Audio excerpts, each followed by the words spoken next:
Hozirda zo'r fikr bo'lyapti-da mana. Tez yetishyapti.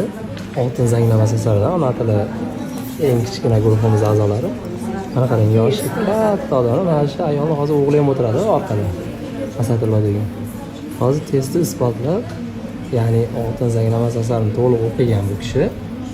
O'qib isbotlamay beradi. Yana qarang, mana shu ikki kishi eng yoshi kattalar vaqt topib, o'qib, yana keyin muhokama qilib tez bersam noto'g'ri javoblar bor buning ichida deb tahlil qilishyapti. Endi o'zimizga bitta savol beraylik. Biz ham shu yoshda yetganda shu otalarga o'xshab yana bolasi bilan bir qatorda o'tirib, mana bu Zolapan kecha qizi bir video soladi. Qizi o'qigan, endi qiziga qiziqib o'zlari ham o'qiydi. Men shunchaki sizlarga motivatsiya uchun bu vobshezdir. Bitta o'zingizga savol bering.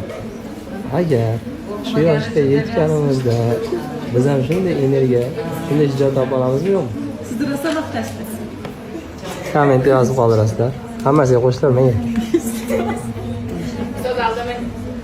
Jonlari sog' bo'lsin, o'zlari xohlagan sertifikatlarni olsin, duo qilasiz.